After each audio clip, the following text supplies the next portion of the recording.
إن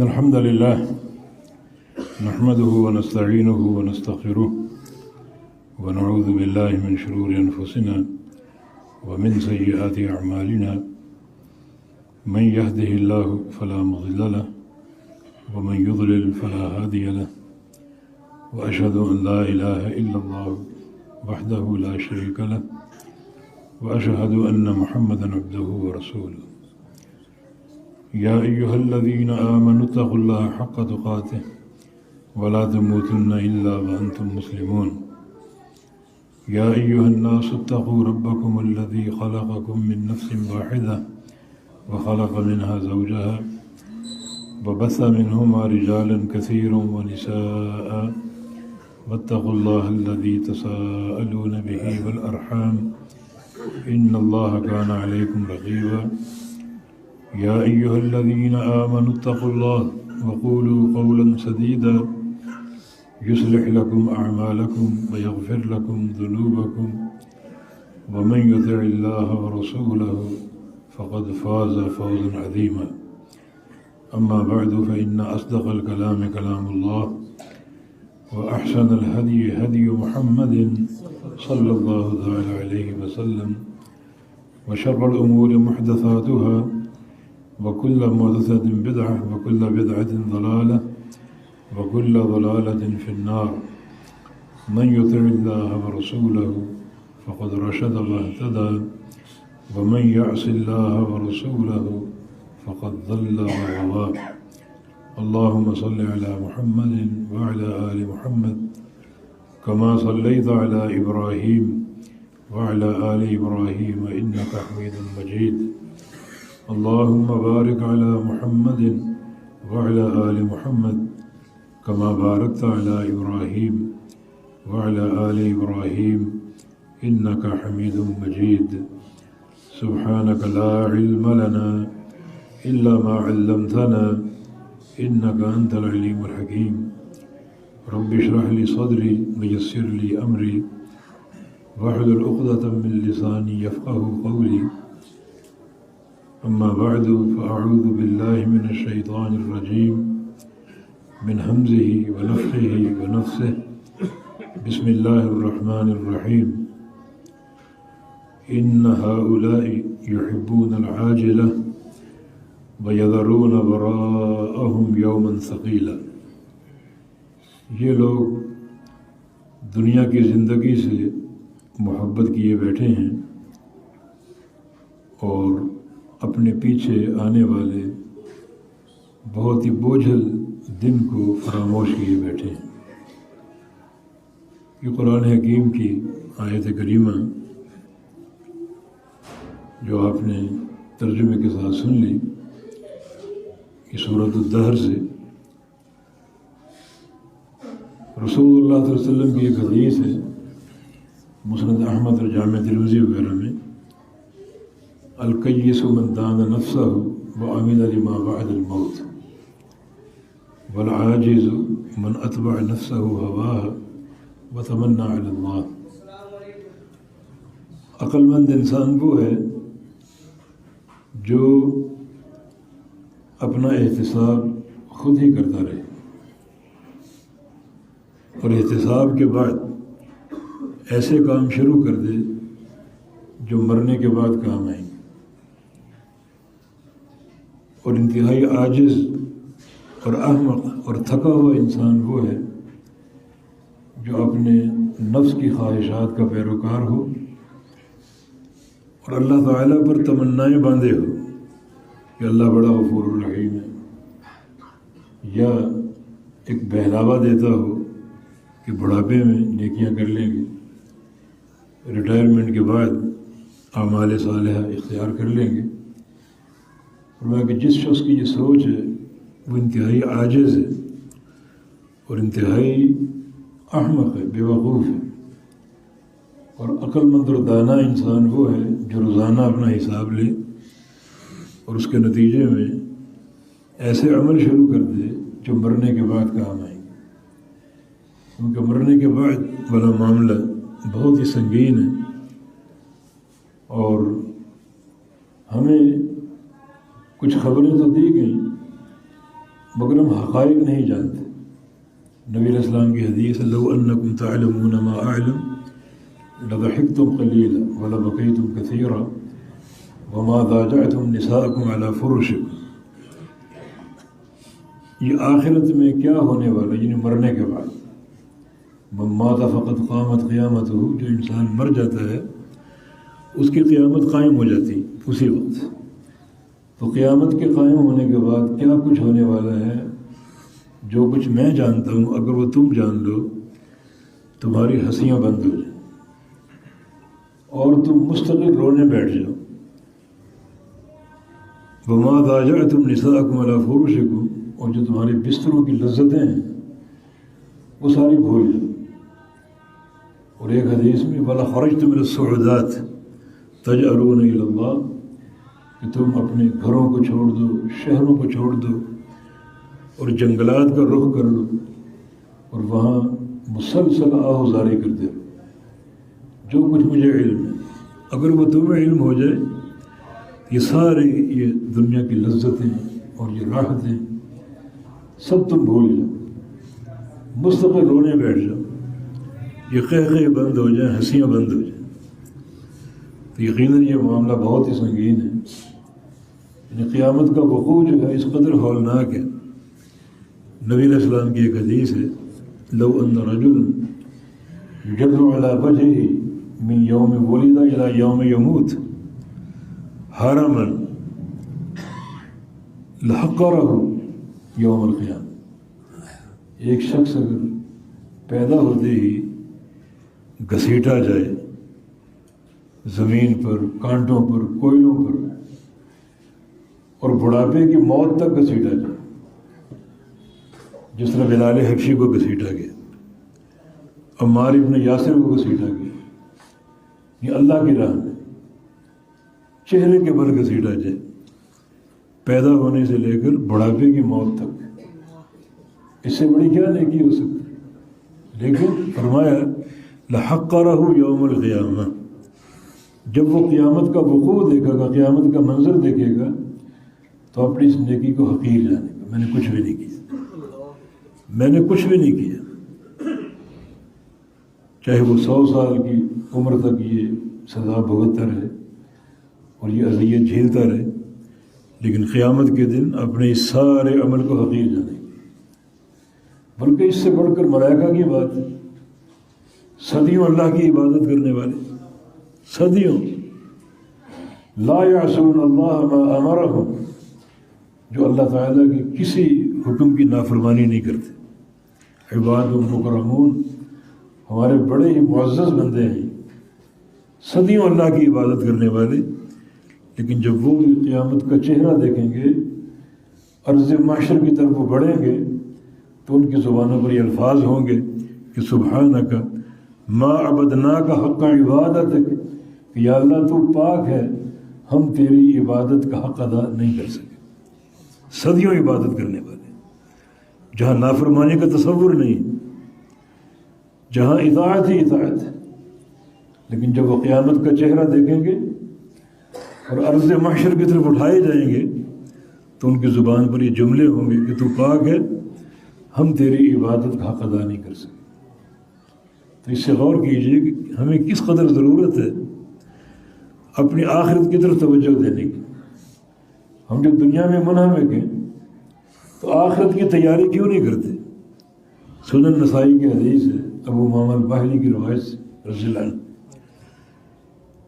صحابہ کہتے ہیں کہ کننا مع النبی صلی اللہ علیہ وسلم، ہم رسول اللہ صلی اللہ علیہ وسلم کے ساتھ تھے، فی جنازہ، ایک جنازے میں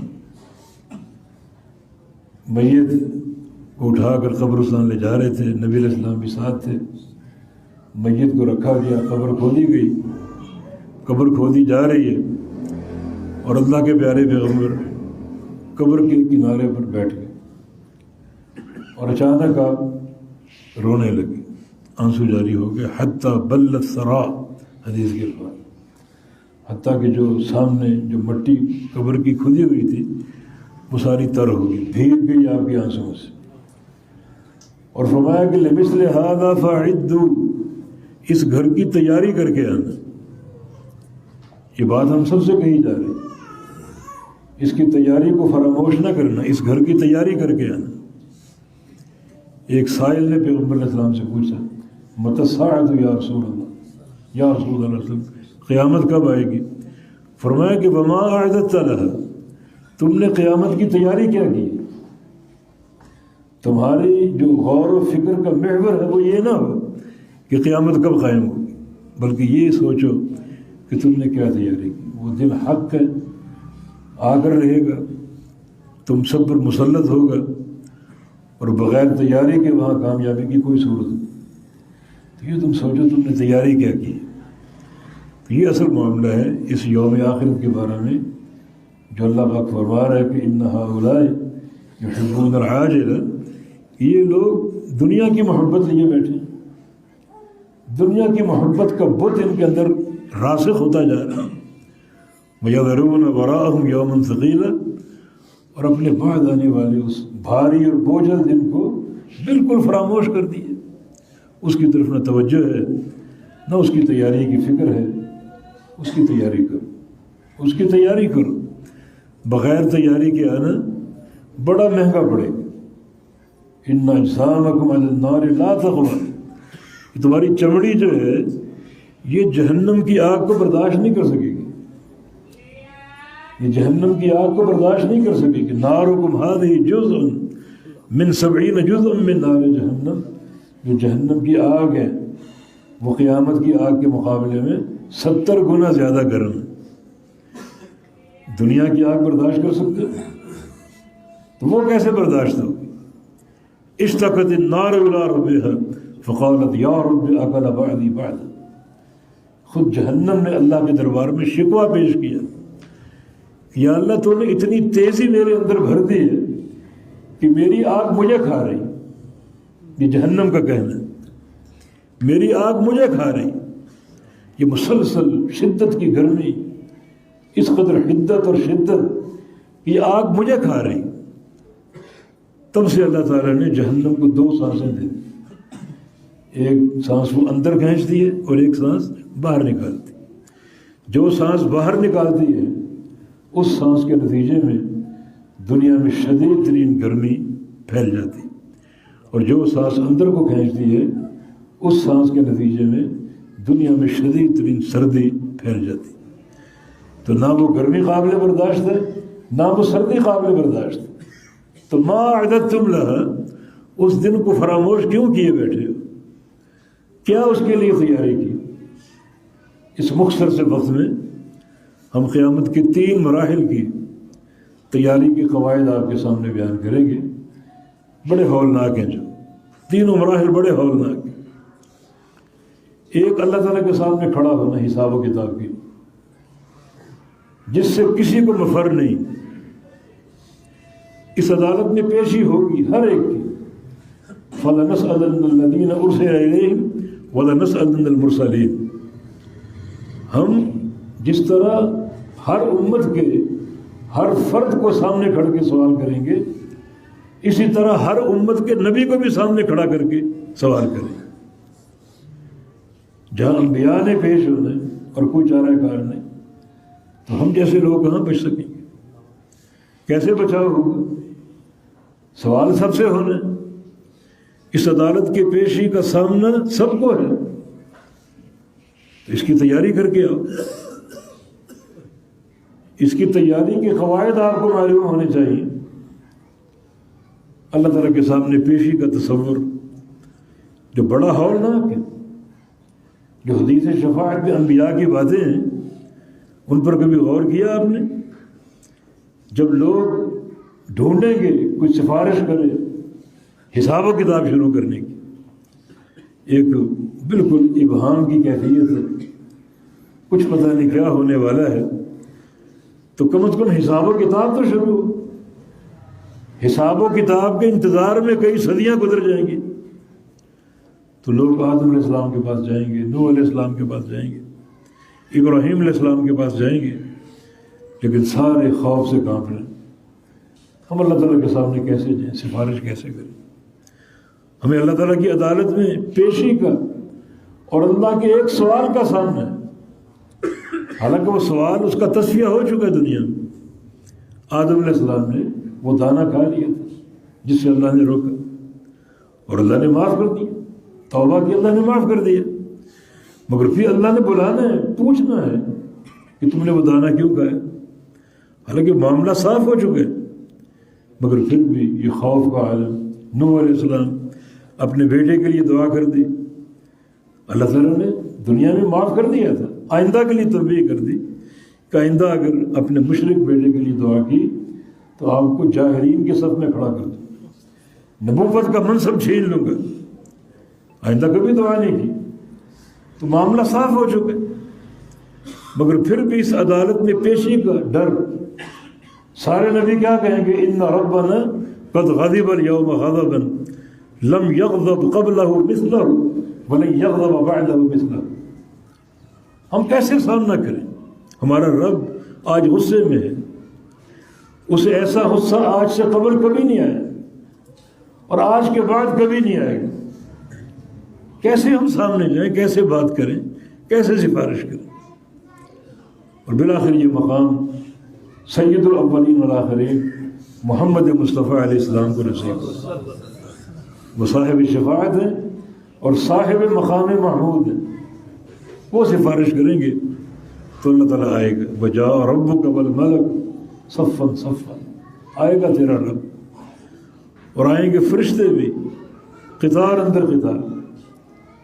یہ مقام آپ پڑھتے ہیں سورہ فجر کی آیتیں، اللہ تعالیٰ کیوں آئے گا، ملائکہ کی قطاریں کیوں آئیں گی؟ کیونکہ غور و فکر نہیں کیا۔ اللہ تعالیٰ آئے گا حساب و کتاب لینے کے، ملائکہ ساتھ ہوں گے اور یہ سارے ملائکہ کے سامنے حساب ہوگا، بلکہ سارے اولین و آخرین کی موجودگی دنیا سنے گی۔ آج اگر ہم پارسا بنتے ہیں تو کل یہ پارسائی قائم نہیں ہوگی۔ اگر یہ تصنع ہے، دکھاوا ہے، تو کل یہ سارے بھرم ٹوٹ جائیں گے، دنیا کے سامنے حساب ہوگا۔ تو بات یہ کہ کیا تیاری کی اس کی، کیا سوچ و بچار کیا؟ نبی علیہ السلام کی حدیث ہے، من ابطأ بعمل لم یسرع به نسب۔ جس بندے کی عمل کی سواری کمزور ہے، آج قیامت کے دن کوئی تعلق، کوئی مال و دولت اسے تیز نہیں چلا سکے گا۔ اللہ تعالیٰ کے دربار میں پیشی کتنی طویل ہو، کیسا حساب ہو، کوئی اس کا تصور نہیں کر سکتا۔ ہم غور و فکر کریں کہ ہماری گناہوں کا معاملہ کیا ہے۔ کیا ہم سارے گارنٹی دے سکتے ہیں کہ ہم گناہوں سے پاک صاف ہیں؟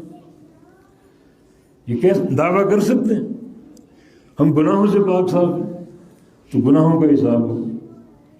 نمبر 2، جو اعمال صالحہ، نمازیں پڑھتے ہیں، روزے رکھتے ہیں، حج عمرہ کر لیتے ہیں، کیا ہم یہ دعویٰ کر سکتے ہیں کہ ہماری یہ ساری نیکیاں پوری ہیں، ان میں کوئی کمی نہیں ہے؟ وہ کمی کوتاہی کا بھی حساب ہوگا۔ اور نمبر 3، یہ اللہ تعالیٰ کی نعمتیں، یہ پورا وجود اللہ کی نعمت، یہ کائنات اللہ کی نعمتوں سے بھری ہوئی۔ فَإِن تَعُدُّوا نِعْمَتَ اللَّهِ لَا تُحْصُوهَا، اگر تم اللہ کی نعمتوں کو شمار کرنے بیٹھو، شمار نہیں کر سکتے۔ ہم یہ دعویٰ کر سکتے ہیں کہ اللہ تعالیٰ کی نعمتوں کا حق شکر ہم ادا کر رہے ہیں؟ دعویٰ کر سکتے ہیں؟ تو جو شکر ادا کرنے کی کوتاہی، اس کا بھی حساب ہے۔ ثُمَّ لَتُسْأَلُنَّ يَوْمَئِذٍ عَنِ النَّعِيمِ، اللہ تعالیٰ تم سے اپنی ایک ایک نعمت کا سوال کرے گا۔ کون سی نعمت؟ ایک بار نبی علیہ السلام نے صحابہ کرام کے ساتھ مل کر کچھ کھجوریں کھائیں اور پانی پیا، اور پھر آپ کی آنکھوں سے آنسو جاری ہو گئے۔ فرمایا کہ یہ بھی وہ نعمتیں ہیں جن کے بارے میں سوال ہوگا۔ جو پانی پیا، پانی کا بھی سوال ہوگا، کھجوریں کھائیں، ان کا سوال ہوگا، ہر نعمت کا سوال ہوگا۔ تو کیا ہر نعمت کا حق شکر ادا ہو چکا؟ اللہ کے پیارے پیغمبر صلی اللہ علیہ وسلم رات کو قیام کرتے اتنا طویل کہ آپ کے پاؤں سوج جاتے، ایڑیاں پھٹ جاتی۔ عائشہ فرماتی ہیں ہمیں ترس آتا نبی علیہ السلام کی اس تکلیف کو دیکھ کر، اس طویل قیام کو دیکھ کر۔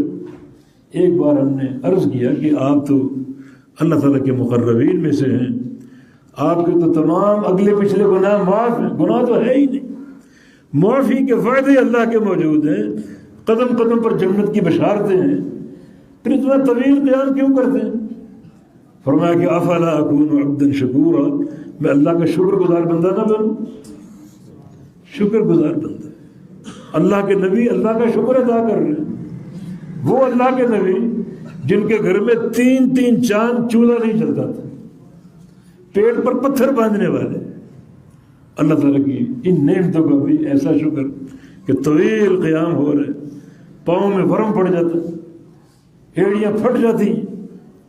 یہ سارے وہ معاملات ہیں جن کا ہم کو حساب دینا، گناہوں کا حساب دینا، جو اعمال صالحہ میں کمی کوتاہی اس کا حساب دینا، جو اللہ تعالیٰ کی نعمتیں ہیں ان کے شکر کے تعلق سے حساب دینا۔ کون بندہ یہ دعویٰ کر سکتا کہ ہم اس میں کامل پورے؟ اس لیے سب سے ضروری امر یہ ہے کہ اپنی اس دنیا کی زندگی کو بھر دو توبہ اور استغفار کے ساتھ، ان ساری کوتاہیوں کے تعلق سے توبہ کرتے رہو، استغفار کرتے رہو۔ نبی علیہ السلام کی حدیث ہے توبہ لمن وجد فی صحیفته استغفارا کثیرا یوم القیامہ، خوشخبری اس بندے کے لیے جس کے صحیفہ اعمال کو جب قیامت کے دن کھولا جائے تو اس میں قدم قدم پر استغفار، ہر سطر میں استغفار لکھا ہو، ہر سطر میں توبہ لکھی ہو۔ یہ کثرت سے اس کی حاجت ہے۔ نبی علیہ السلام سے بڑھ کر متقی کون ہے؟ لیکن رسول اللہ صلی اللہ علیہ وسلم کی حدیث ہے کہ انی استغفر اللہ فی اليوم 100 مرہ، میں ایک دن میں 100 دفعہ استغفار کرتا ہوں۔ ہمیں کس قدر استغفار کی حاجت؟ 100 دفعہ استغفار کرتا ہوں۔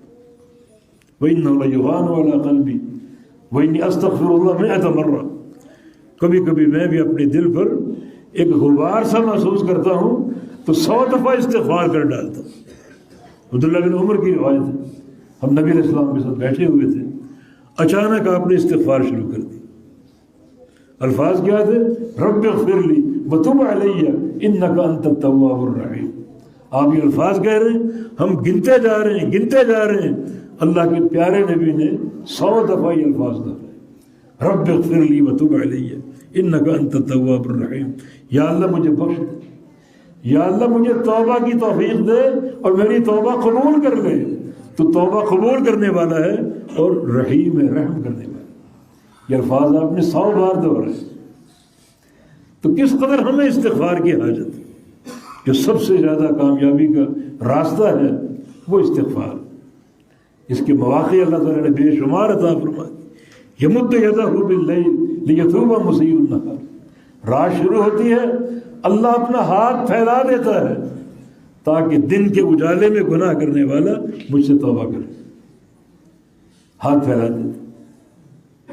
اور وہی رات جب گزرتی ہے اور آخری تیسرا پہر باقی بچتا ہے تو ینظر الی سماء الدنیا، اللہ تعالیٰ آسمان دنیا پر نزول فرماتا ہے، آسمان دنیا پر نزول فرماتا ہے اور فجر کے طلوع ہونے تک پکارتا ہے، هل من صائد فأعطيه، هل من مستغفر فأغفر له، هل من مسترزق فأرزقه۔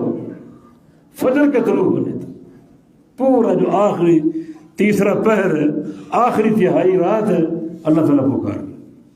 بڑی بد نصیبی اور محرومی ہے اس وقت اگر ہم سوئے ہوں یا معصیتوں میں غرق ہوں یا بازاروں کی زینت بنے بیٹھے ہوں، اللہ تعالیٰ پکار رہے کہ ہے کوئی گناہوں کی بخشش کا طالب، مجھ سے گناہ بخش، کوئی روزی کا طالب ہو مجھ سے روزی مانگو، کوئی مریض شفا کا طالب ہو مجھ سے شفا کا سوال کرو۔ اتنا ایک دورانیہ پورا تیسرا پہر رات کا اللہ تعالیٰ پکارتا ہے۔ اور جو ہی سورج، جو ہی فجر طلوع ہوتی ہے تو ثم یرتفع یا ثم یصعد کے الفاظ ہیں، پھر اللہ تعالیٰ اپنے عرش پہ دوبارہ چڑھ جاتے ہیں۔ یہ وقت، یہ گھڑی ہر رات آتی، ہر رات آتی، تو اللہ تعالیٰ خود فرما رہے مجھ سے گناہ بخشوا۔ اب وہ ان لمحات کی قدر نہ کریں ہم تو سمجھیں کہ ہمارے دلوں میں آخرت کی تیاری کا کوئی تصور نہیں۔ یہ حقیقی جو ہے آخرت کی تیاری کی تصور کی باتیں ہیں کہ بندہ ان گھڑیوں کا احساس کرے کہ رات شروع ہوتے ہی میرے پروردگار نے ہاتھ پھیلا لیے کہ آؤ مجھ سے معافی مانگو، اور آخری تیسرے پہر اللہ تعالیٰ آسمان دنیا بھی نزول فرماتا ہے، اور یہ پورا تیسرا پہر پکارتا ہے گناہوں کو بخشوانے والوں گناہ بخشوا لو، روزی طلب کرنے والوں روزی طلب کر لو، شفا مانگنے والوں شفا مانگ لو۔ تو جن لوگوں کے ذہنوں میں واقعتاً آخرت کا خوف ہوگا، اس خوف کا تصور ہوگا، وہ ان اوقات کو ضائع نہیں کریں گے، ان اوقات کی قدر کریں، ان لمحات کی قدر کریں، اور یہ حقیقی ثبوت ہوگا فکر آخرت کا۔ ورنہ زبانوں سے جو مرضی کہتے رہو وہ کافی نہیں۔ اللہ کے خوف کے دعوے کرو، اللہ بڑا بادشاہ، یہ کافی نہیں ہے جب تک عملی اقدام نہ کرو۔ اور یہ عملی اقدام کے مواقع ہیں۔ جو رات ہوتی ہے، رات کی تاریکی، یہ کچھ لوگوں کے لیے عذاب کا باعث ہے اور کچھ لوگوں کے لیے اللہ تعالیٰ کی رحمت کا باعث ہے۔ رات کی تاریکی میں ڈاکو نکلتے ہیں، چور نکلتے ہیں، فاحشہ عورتیں نکلتی ہیں، وہ اس اندھیرے سے یوں فائدہ اٹھاتے ہیں۔ اور رات کی تاریکی ان صالحین کے لیے شاہ سواری کا وقت آ گیا کہ رات کے اندھیروں میں اپنے رب سے باتیں کریں گے، رب سے راز و نیاز کریں گے۔ ہر رات ان صالحین کے لیے جیسے ایک عید کا سماں ہو، خوشی کہ اللہ تعالیٰ سے باتیں کرنے کا، راز و نیاز کرنے کا وقت آ گیا۔ تتجافى جنوبهم عن المضاجع يدعون ربهم خوفا وطمعا ومما رزقناهم ينفقون۔ یہ لوگ راتوں کو بستروں سے الگ ہو جاتے ہیں، جتنے بھی نرم بستر، جتنے بھی گرم بستر ہوں، سردی کی شدت کیوں نہ ہو، بستروں کو چھوڑ دیتے ہیں اور اپنے رب سے تضرع کرتے ہیں اور راز و نیاز کرتے ہیں۔ وہ جانتے ہیں کہ بڑے قیمتی لمحات ہیں، بڑے قیمتی لمحات ہیں۔ تو اگر واقعتاً آخرت کی تیاری کا تصور ہے تو اس کے لیے یہ اقدام، اللہ تعالیٰ کے سامنے حاضری، اس حاضری میں جلدی حساب و کتاب سے فراغت اور اللہ تعالیٰ کی طرف سے بخشش یقیناً اسی نقطے پر قائم ہے۔ کثرت سے استغفار کیا، کثرت سے۔ پیارے پیغمبر 100 بار سے زیادہ استغفار کیا کرتے تھے، ہمیں بھی اس سے کہیں زیادہ استغفار کی حاجت ہے اور استغفار کی ضرورت ہے۔ قیامت کے مراحل میں سے ایک مرحلہ جو بڑا ہی خوفناک مرحلہ، پل صراط کا۔ پل صراط کیا ہے؟ پل صراط ایک پل ہے، یہ کوئی سکھر کا پل نہیں ہے، بلکہ ادق من الشعر واحد من السیف، یہ بال سے زیادہ باریک ہے اور تلوار سے زیادہ کاٹنے والا ہے۔ پل صراط ایک ریزر کا تصور کر لو، ایک ریزر لمبا پھیلا کر جہنم کی پشت پر رکھا گیا، اور جہنم کو چھوٹی نہیں، بہت بڑی، بہت بڑی جہنم، پورے اس کی پشت پر یہ پل نصب کیا گیا، سمجھے کہ ریزر نصب کر دیا گیا جس پر سے چل کر گزر۔ وہاں نور نہیں ہوگا، اندھیرا ہوگا، دائیں بائیں جھاڑیاں ہوں گی پیچدار، پاؤں الجھا، ذرا سا پھسلا جھاڑیوں میں الجھ جائے، پھر باہر نہیں نکل سکے گا۔ دائیں بائیں کنڈے ہوں گے بڑے خوفناک، ان سے انسان کا پاؤں اگر مس ہو گیا تو پاؤں زخمی ہو جائیں۔ بڑا طویل راستہ ہے، بڑا طویل راستہ۔ نبی علیہ السلام کی حدیث ہے جب یہ مرحلہ آئے گا پل صراط کا تو حلت الشفاعت، اللہ تعالیٰ شفاعت حلال کر دے۔ یہ اس کی مہربانی، یہ اس کی رحمت کی وسعت ہے کہ اس گمبھیر موقع پر شفاعت حلال ہو جائے گی، انبیاء شفاعت کریں گے، اور سید الشافعین محمد مصطفیٰ علیہ السلام شفاعت کریں گے۔ وہ شفاعت لوگوں کی بخشش کے تعلق سے، پل صراط سے گزرنے کے تعلق سے، جہنم سے بچاؤ کے تعلق سے شفاعت حلال ہو جائے گی۔ تو شفاعت کا حلال ہونا مانا یہ پل صراط کا مرحلہ بڑا خوفناک مرحلہ، بڑا خوفناک۔ کیسے کامیاب ہوگا انسان، کیسے گزر سکے گا؟ جبکہ نبی علیہ السلام نے بعض حدیث میں کچھ لوگوں کے منظر بتائے کہ ان کے گزرنے کی صورتحال کیا ہو۔ کچھ لوگ ایسے ہوں گے جن کا پاؤں پھسل جائے گا اور وہ ایک ہاتھ سے پل کو پکڑے لٹک رہے ہوں گے، یہ خوفناک منظر۔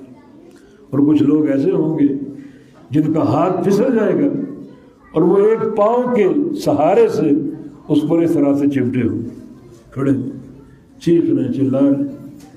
کچھ کی کیفیت یہ ہوگی یتقلبون کما یتقلب الولد، جیسے بچہ اس وقت لوٹ پوٹ ہوتا ہے جب اس کا باپ اس کو مار رہا، پٹائی کر رہا، اس وقت بچے کی کیا کیفیت ہوتی، کس طرح گرتا پڑتا ہے، کس طرح روتا ہے۔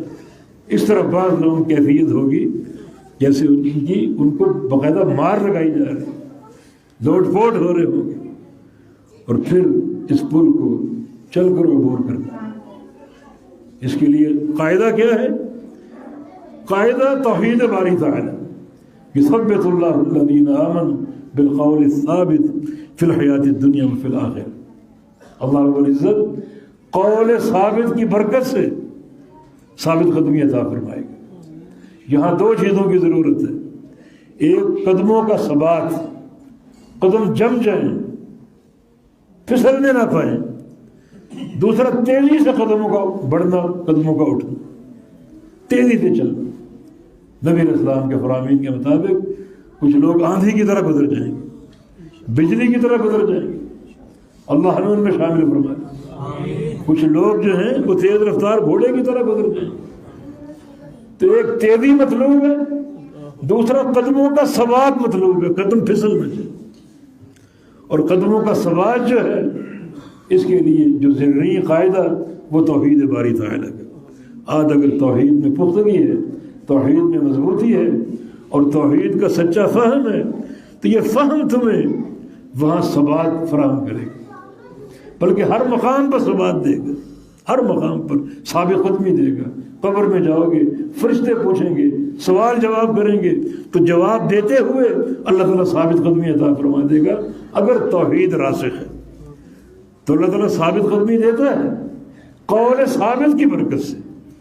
عبداللہ بن عباس کی تفسیر ہے کہ قول ثابت کیا ہے؟ لا الہ الا اللہ۔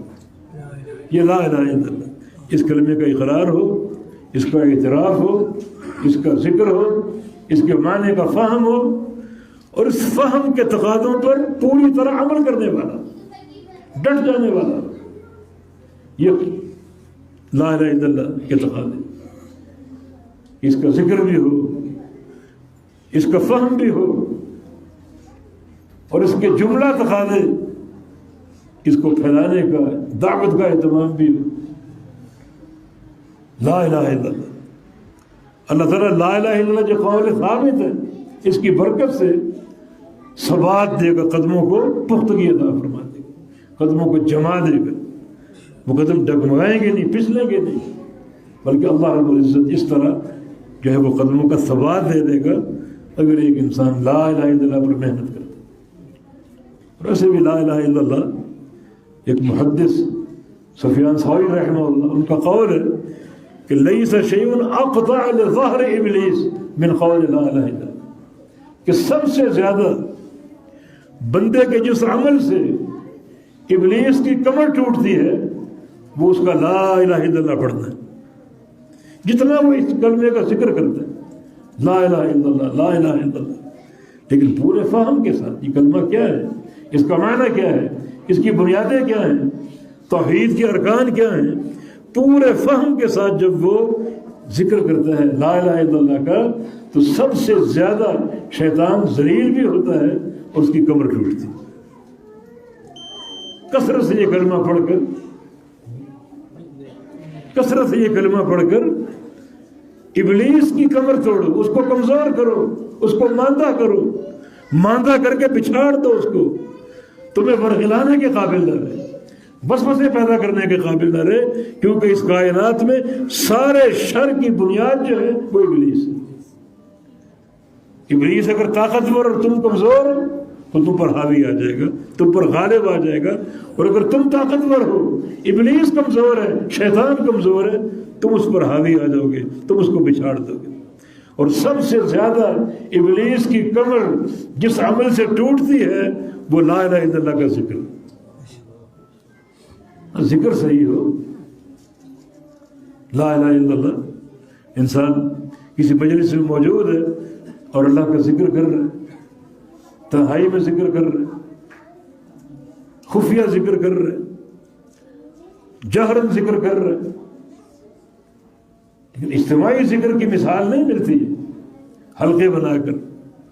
یہ بدعت ہے، یہ ثابت نہیں. ہمارے ہاں جو مختلف طرق رائج ہیں اور ان طرق میں لا الہ الا اللہ کے ذکر کے مختلف طریقے ہیں. کہیں ناک سے آواز نکالنا، کہیں آواز کو ناک میں بند کرنا، کہیں دل پر ضربے لگانا، الا اللہ. یہ کوئی طریقہ ثابت نہیں. یہ شیطان کی وہ تضلیل ہے کہ تم کو ان ڈراموں میں لگا دے اور اصل کلمے کے معنی سے غافل کر دے. کس سے پوچھو کیا معنی لا الہ الا اللہ کا؟ نہیں معلوم. حالانکہ حقیقی معنی یہ ہے کہ یہ کلمہ لا الہ الا اللہ کی دو بنیادیں ہیں، ایک لا الہ اور ایک الا اللہ.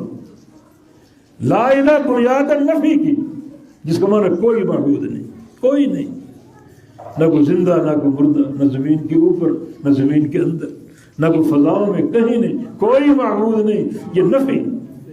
نہ کوئی لاہور کی سرکار ہے، نہ کوئی پاک پتن کی سرکار ہے، نہ کوئی اجمیر کی سرکار. لا الہ کوئی معبود نہیں. یہ نفی کی بنیاد، نفی کا رکن ہے. یہ توحید کا رکن ہے. اور الا اللہ اس بات کا رکن ہے، صرف ایک اللہ معبود ہے، باقی سارے معبود باطل. اس نفی اور اس بات کے پورے فہم کے ساتھ، پورے ادراک کے ساتھ اس کلمے کا ذکر کرو، شیطان کی کمر ٹوٹ جائے گی. اور جو پیغمبر علیہ السلام کا فرمان ہے افضل الذکر لا الہ الا اللہ، کہ سب سے بہترین ذکر لا الہ الا اللہ ہے، وہ تبھی بہترین ہوگا جب ان سارے تقاضوں کے ساتھ ہو. ہم انسان ہیں، ہمیں یہ سب سے بڑی گواہی دی گئی. دنیا میں سب سے بڑی شہادت اللہ کی توحید کی شہادت، اور اس کا فہم ہی نہ ہو وہ انسان بیکار. پھر کس چیز کو سمجھے گا؟ اگر یہ فہم نہیں ہے، ہر فہم مردود اور بیکار ہے. یہ فہم بنیاد اصل ہے. اللہ کی توحید کی گواہی، اس کو اعظم الشہادہ کہا گیا. اعظم الشہادہ، کائنات کی سب سے بڑی گواہی اللہ کی توحید کی گواہی. اس گواہی کا معنی اگر معلوم نہ ہو وہ انسان بیکار ہے، اس کا مقصد تخلیق بالکل فوت ہو چکا. یہ سب سے مقدم بات ہے. تو اس تقاضے کے ساتھ ذکر ہوئی. یقیناً جب لا الہ الا اللہ کا فہم ہوگا، محبت ہوگی اور شرعی حدود کے مطابق اس کا ذکر ہوگا، تو یہ کلمہ انسان کے ثبات کا باعث ہوگا. مرنے کے بعد بھی ثبات، دنیا کی زندگی میں توحید پر ثبات، قیامت کے دن پل صراط پر ثبات. کہ انسان کے قدم لغزش نہیں کھائیں گے، ڈگمگائیں گے. اللہ تعالیٰ ثابت قدمی دے گا، قدموں کو رسوخ دے گا، اللہ تعالیٰ قدم جما دے گا، اور وہ انسان کامیابی سے اس پورے صراط کو عبور کر جائے گا. اور اس سے قبل ایک اور مرحلہ، اور وہ ہے میزان کا مرحلہ. اللہ تعالیٰ اعمال تولے گا. جو اخروی حساب ہے اس کے کئی طریقے اور کئی صورتیں ہیں اس کی، تاکہ اللہ کے عدل کی حجت قائم ہو جائے. اللہ تعالیٰ کی عدل کی حجت قائم ہو جائے. اللہ تعالیٰ ہر بندے کو بلائے گا، اس سے پوچھے گا اس کی پوری زندگی کے معاملات. یہ بھی ایک صورت. پھر زمین گواہی دے گی، اس بندے نے ساری زندگی زمین کی پشت پہ گزاری اور زمین اس کی پوری رازدار بتائے گی اس نے زمین پہ کھڑے ہو کر کیا کچھ کیا، راتوں کو کیا کیا، دنوں کو کیا کیا، خلوتیں کیسی تھی، جلوتیں کیسی تھی۔ یومئذ تحدث اخبارہا، یہ زمین اپنی خبریں اس دن بیان کرے گی، سارے راز اگل دے گی کہ یہ بندہ کیا کرتا رہا۔ فرشتے گواہی دیں، جاءت کل نفس معها سائق و شہید، ہر شخص آ رہا ہے اللہ کی عدالت میں پیش ہونے کے لیے، اور دو فرشتے اس میں مقرر ہیں۔ ایک فرشتہ سائق ہے جو اس کو ہانکتا ہوا اللہ کے دربار میں پیش کرے گا، دوسرا شہید ہے جو اس کی زندگی بھر کے اعمال کی گواہی دیتا ہے۔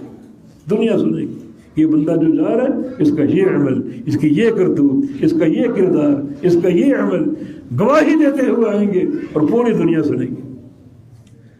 اور اس کے بعد فرشتوں کے صحائف جو اعمال نامے تیار ہو رہے ہیں وہ کھولے جائیں گے برسر عام۔ نیکیوں کا صحیفہ ہے، گناہوں کا صحیفہ ہے، انہیں برسر عام کھولا جائے گا۔ یہ سارے حساب کے طریقے ہیں، اور پھر آخری مرحلہ اس حساب کا اعمال کو تولے جانے کا، وزن اعمال۔ وَنَضَعُ الْمَوَازِينَ الْقِسْطَ لِيَوْمِ الْقِيَامَةِ، ہم قیامت کے حساب کے لیے عدل کا ترازو بھی قائم کریں گے تمہارے اعمال کو تولنے کے لیے، جس کے دو پلڑے ہوں گے، ایک نیکیوں پر ایک گناہوں پر۔ اعمال کو تولا جائے گا، صاحب عمل کو تولا جائے گا۔ عمل کرنے والا آؤ بھائی تم بھی آؤ، اپنے عمل سمیت اس میدان میں اس کو اس میزان میں داخل کر دیا جائے گا۔ وزن ہوگا، کتنا وزن ہے تمہارا اور تمہاری نیکیوں کا، کتنا وزن۔ یہ مرحلہ میزان جس کی تیاری کی ضرورت۔ اگر ہم یہ غور کر لیں کہ اللہ تعالیٰ اعمال کیوں تولے گا تو اگلی بات آسان ہو جائے گی۔ اللہ تعالیٰ اعمال تولے گا اعمال کا معیار چیک کرنے کے لیے۔ ایک ہے مقدار، نمازیں 5 فرض ہیں، پوری پڑھی ہیں، پڑھی ہیں۔ روزے 30 فرض ہیں، پورے رکھیں۔ زکوٰۃ 2.5% تھی، یہ اس کا ٹوٹل سرمایہ تھا دنیا کا۔ زکوٰۃ پوری دی ہے، جی ہاں دی، یہ مقدار۔ اتنا حساب کافی نہیں ہے، نمازوں کا پورا ہونا کافی نہیں، زکوٰۃ کا پورا ہونا کافی نہیں، روزوں کا پورا ہونا کافی نہیں، اور یہ تہجد، اشراق وغیرہ ان نمازوں کا ادا کرنا کافی نہیں۔ اگلا حساب معیار کا۔ اب معیار دیکھو، معیار 2 چیزوں کے ساتھ، 2 چیزوں کے ساتھ۔ ایک، ہر عمل میں اخلاص تھا یا نہیں، ریاکار تو نہیں تھا۔ نمازیں دکھاوے کی تو نہیں پڑھی، حج تو کیا دکھاوے کا تو نہیں تھا، روزے رکھے دکھاوے کے تو نہیں تھے۔ اگر دکھاوے کے ہیں معیار ختم ہو، اب وہ اعمال کے ڈھیر بھی انسان کے لیے کچھ کام نہ آ سکتا۔ یہ وزن جو ہے اس معیار کو چیک کرنے کے لیے کہ عمل میں اخلاص تھا یا نہیں، عمل میں اخلاص تھا یا نہیں۔ یوم تبلی السرائر، اللہ فرمائے اس دن دلوں کے بھیدوں کو نکالا جائے گا۔ دلوں کے بھید کا معنی یہ ہے کہ یہ بندہ حاجی ہے، ٹھیک ہے، اب دل کا بھید نکالو، اس نے حج کس نیت سے کی، اخلاص کے ساتھ یا ریاکاری کے لیے۔ یہ بندہ تہجد گزار ہے، ٹھیک ہے، اب دلوں کا بھید نکالو، اس نے تہجد کس نیت سے پڑھے، دکھاوے کے یا اخلاص کے لیے، اللہ کی رضا کے لیے، اللہ تعالیٰ کا چہرہ حاصل کرنے کے لیے۔ یوم تبلی السرائر، اس لیے بڑا کڑا مرحلہ جب ہر عمل کے لیے انسان کے دل کے بھید کو کھولا جائے۔ مال خرچ کرتا تھا، مسجدیں بنائی، مدارس بنائے، یتیم خانے کھول دیے، ٹھیک، اب اس کی نیت نکالو، دل کا بھید نکالو، اس نے سارا عمل کس لیے کیا، اللہ کی رضا حاصل کرنے کے لیے، اس کا چہرہ حاصل کرنے کے لیے، یا دنیا کی واہ واہ کے لیے، دنیا کی شہرت کے لیے اور ریاکاری کے لیے۔ یہ اعمال، یہ میزان تولے گا، مگر وہ عمل وزن کے قابل ہوگا جو عمل اخلاص کے ساتھ ہو۔ اگر ریاکاری ہے تو وہ ترازو ان نیکیوں کو تولے گا۔ نبی علیہ السلام کی حدیث ہے، رب سمین لا یضر عند اللہ جناح بعوضہ، قیامت کے دن بہت سے بھاری بھرکم لوگ آئیں گے، انہیں ان کے اعمال کے ساتھ میزان میں ڈال دیا جائے گا اور ان کا وزن ایک مچھر کے پر کے برابر بھی نہیں ہوگا۔ کیوں؟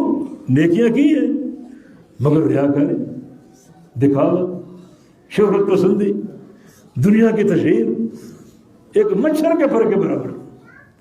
تو یہ عمل کا یہ ایک معیار ہے۔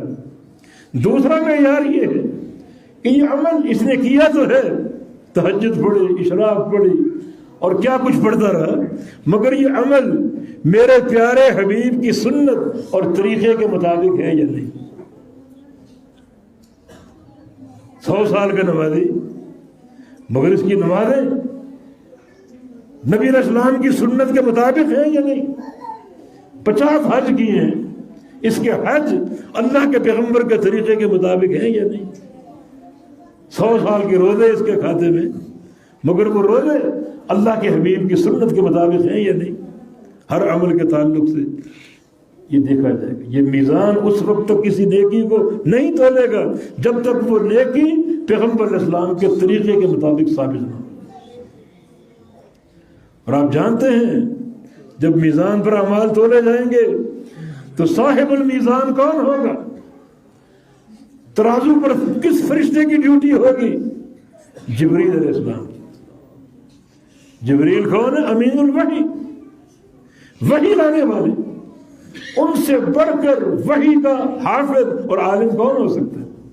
ان سے بڑھ کر اللہ کے پیارے پیغمبر کی سنت کو جاننے والا کون ہو سکتا ہے؟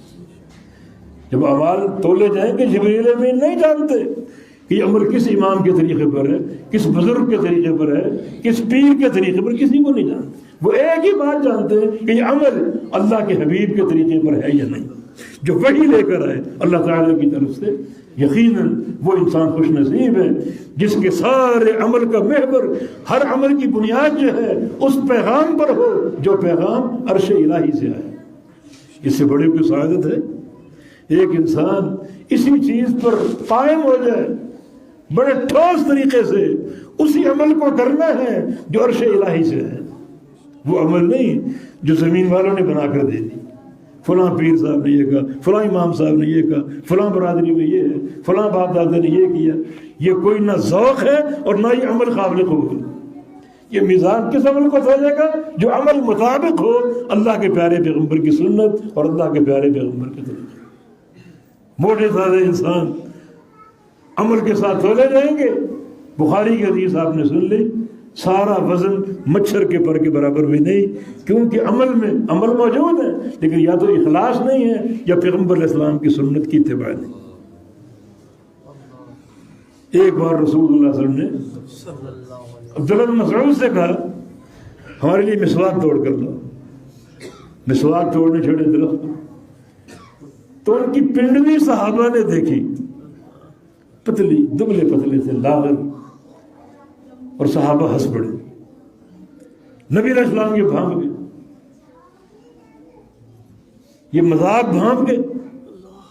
میں جن پنڈلیوں کو دیکھ کر ہنس رہے ہو، لَهُ مَا أَثْقَلُ فِي الْمِيزَانِ مِنْ أُحُدٍ، یہ قیامت کے دن اللہ کے میزان میں صرف یہ 2 پنڈلیاں ڈالی جائیں گی اور یہ 2 پنڈلیاں احد پہاڑ سے بھاری ہوں گی۔ یہ وزن کا کیا معاملہ ہے؟ دنیا کے ترازو میں جو چیز آپ ڈالیں، جو اس کا وزن ہے اس کو ظاہر کر دے گا۔ قیامت کے ترازو میں ایک بھاری بھرکم انسان کو ڈالا گیا، مچھر کے پر کے برابر بھی نہیں، اور 2 پنڈلیاں رکھی گئی، ایک صحابی کی احد پہاڑ سے بھاری۔ یہ وزن کس چیز کا؟ یہ عمل کا معیار، عمل کا معیار۔ عمل کا معیار کیا ہے؟ اخلاص، للہیت ہو، ہر عمل میں اللہ کا چہرہ مقصود ہو، اللہ کی رضا مقصود ہو، اور ساتھ ساتھ اس عمل میں اللہ کے پیارے پیغمبر کی اطاعت اور آپ کی اتباع کا جذبہ کار ہو۔ یہ اگر دونوں جذبے آپ کے دل میں کوٹ کوٹ کے بھرے ہوئے، اخلاص کے ساتھ عمل کرنا اور پیغمبر علیہ السلام کی اتباع کا شوق، یہ 2 چیزیں اگر موجود ہیں تو اللہ تعالیٰ آپ کے میزان کو بھاری کر دے گا۔ بڑا بوجھ ہے، بہت ہی بھاری، نیکیاں بھاری پڑ جائیں گی اور گناہ ہلکے پڑ جائیں گے، اور یہ کامیابی کی اساس ہے۔ رسول اللہ صلی اللہ علیہ وسلم کی حدیث ہے، اعمال کو تولا جائے گا، جس بندے کی نیکیاں گناہوں سے بڑھ گئی، بھاری ہو گئی، ایک رائی کے دانے کے برابر وہ جنتی، اور جس کے گناہ بھاری ہو گئے نیکیوں سے ایک رائی کے دانے کے برابر وہ جہنمی۔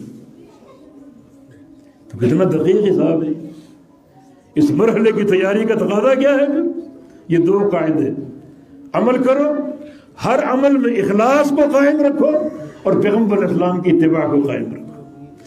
جس شد و عمل کے ساتھ اللہ کے حبیب کی سنت کی محبت ہو، اسی شد و عمل کے ساتھ بدعت کی نفرت ہو۔ یاد رکھو، اس محبت سنت کو بھی تولا جائے گا اور بدعت کی نفرت کو بھی تولا جائے گا۔ جس شدت کے ساتھ توحید کی محبت ہو، اسی شدت کے ساتھ شرک کی نفرت ہو۔ اللہ کے میزان میں جس طرح آپ کی توحید کی محبت کو تولا جائے گا، اسی طرح آپ کے دل کے اندر موجود شرک کی نفرت کو تولا جائے گا۔ دونوں کا وزن جو نبی اسلام کی حدیث ہے، کلمتان حبیبتان الی الرحمن خفیفتان علی اللسان ثقیلتان فی المیزان سبحان اللہ بحمدہ سبحان اللہ العظیم۔ اس حدیث سے کیا سمجھے؟ اس حدیث کا بڑا وسیع مفہوم ہے، لیکن ایک قریبی فہم یہ کہ دو کلمے اللہ کو پیارے ہیں اور زبان پر بھاری ہوں گے، زبان پر ہلکے اور اللہ کے میزان میں بھاری ہوں گے، میزان جو قیامت کے دن قائم ہوگا۔ یہ دو کلمے بھاری ہوں گے، ایک سبحان اللہ بحمدہ، دوسرا سبحان اللہ العظیم۔ سبحان اللہ جو ہے یہ نفی کا کلمہ ہے، نفی کا کلمہ، اس میں شرک کی نفی ہے، شرک کی شناعت اور مذمت ہے، اور وبحمدہ میں اثبات توحید ہے۔ معنی یہ اس کو تولا جائے گا، تولے جانے کا معنی یہ ہے کہ جس طرح شرک کی نفرت کو تولا جائے گا، اثبات توحید کو تولا جائے گا، وبحمدہ کو تولا جائے گا، اس طرح سبحان اللہ کو بھی تولا جائے گا جو شرک کی نفرت پر بنتا جاتا ہے۔ کہ انسان کے عقیدے میں شرک کی نفرت تھی، یہ شرک کی مذمت کرتا تھا، شرک کا جو ہے وہ انکار کرتا تھا برسر عام برسر اعلان، تو اس انکار کو، اس جو نفرت کو جو شرک کی ہے اس کا وزن ہوگا، جو توحید کی محبت ہے اس محبت کو بھی تولا جائے گا۔ یہ مرحلہ میزان ہے، ان تقاضوں کے ساتھ اس کی تیاری کرو، عمل کے معیار کو ثابت اور قائم رکھو تاکہ وہ معیار قیامت کے دن کام آ سکے۔ تو یہ اللہ تعالیٰ کا فرمان، ان ہؤلاء یحبون العاجلہ ویذرون وراءهم یوما ثقیلا، کہ ان بندوں کو کیا ہو گیا، دنیا کی محبت لیے بیٹھے ہیں، ہر وقت دنیا دنیا دنیا، اس آخرت کو فراموش کر دیا، آخرت کو بھلا بیٹھے، حالانکہ دنیا دار فانی، کتنے سال جی لو گے، آخرت دار باقی ہے جس کے لیے تیاری کرو، بھرپور تیاری کی ضرورت ہے، بھرپور زاد راہ کی ضرورت ہے۔ ابو ہریرہ رضی اللہ عنہ اپنی موت سے قبل رو رہے تھے، کسی نے پوچھا کیوں رو رہے ہیں؟ فرمایا کہ اب کی علی قلت زادی و بعد سفر، اس لیے رو رہا کہ دنیا میں زاد راہ بہت تھوڑا تیار کیا اور سفر بڑا طویل، آخرت کا سفر نہ ختم ہونے والا، سفر بہت طویل ہے، زاد راہ بہت قلیل ہے، اس پر رونا ہے۔ تو سفر کے مطابق زاد راہ تیار کرو تاکہ وہ زاد راہ جو ہے ہماری کامیابی پر منتج ہو۔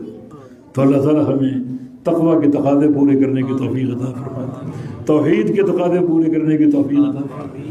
اللہ تعالیٰ ہم سب سے راضی ہو جائے، ہمارے گناہوں کو معاف فرما دے، اللہ تعالیٰ عالم اسلام کو فتح سے ہمکنار کر دے۔ اللہ تعالیٰ جو بھی خباثتیں اس ملک میں ہو رہی ہیں ان تمام خباثتوں کو تباہ و برباد کر دے۔ یا اللہ کرونا وائرس ہم سے اٹھا لے اور تمام اسلامی ممالک سے اٹھا لے، ہم کو عافیت کی زندگی عطا فرما دے اور سلامتی کی زندگی عطا فرما دے۔ اقول قولی ھذا واستغفر اللہ لی ولکم وآخر دعوانا